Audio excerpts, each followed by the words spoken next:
有没有看过那种节目叫暗夜监视器？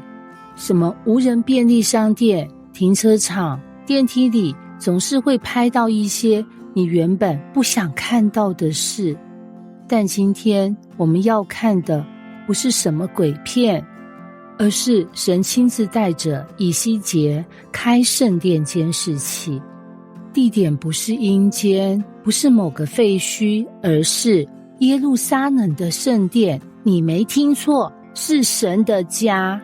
结果神说，来来来，以西结，我给你看一样东西，而且看完你还不能回头哦。这不是观光导览，这是灵界打脸秀。以西结书8章1到3节，我坐在家中，犹大的众长老坐在我面前，在那里主耶和华的灵降在我身上，他伸出仿佛一只手的样式，灵就将我举到天地中间，带我到耶路撒冷朝北的内院门口。各位，这画面你脑补一下，以西结在客厅跟几个长老坐在那里喝茶，结果神突然出手，不是拍拍肩膀说我们谈谈，是直接提起来拉走。神说，我现在带你去一个地方，不坐飞机，不搭火车，灵魂出体行程，直接出发。目的地不是什么观光景点，是神的愤怒即将爆发的现场。第6节又对我说，人子啊，以色列家所行的，就是在此行这大可憎的事，使我远离我的圣所。你看见了吗？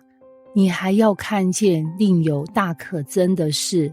哇，这句话可以变成神版的恐怖片预告台词。你以为这已经够可怕？等等，你会看到更可怕的，每一幕都比上一幕更令人头皮发麻。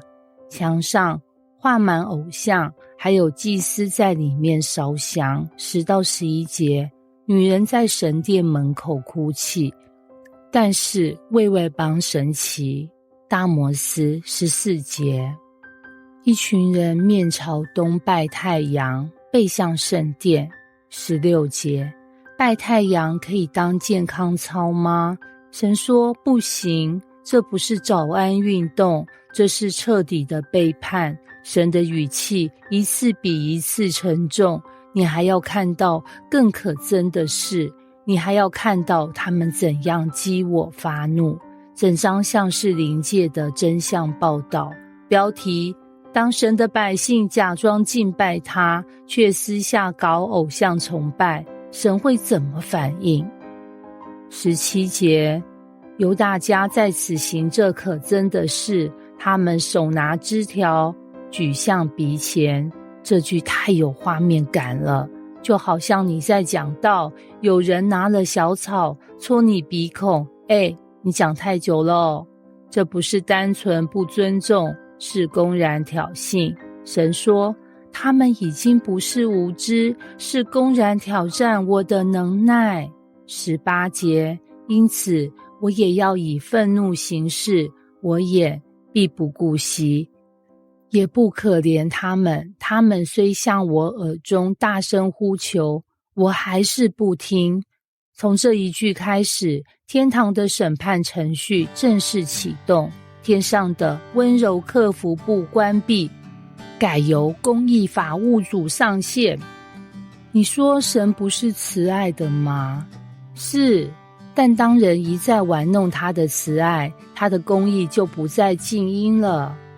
今天这一章像是一场灵魂的 X 光扫描，你也许看不到自己生命中的偶像，但神看得一清二楚，甚至可以一层一层带你看更深更可怕的地方。但重点不是让你绝望，而是让你警醒。神不怕你有问题，他怕的是你不愿被光照。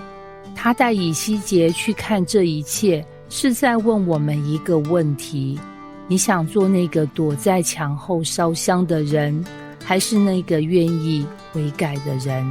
因为悔改的人虽然也曾经躲藏，但最终选择站出来接受真理的光照。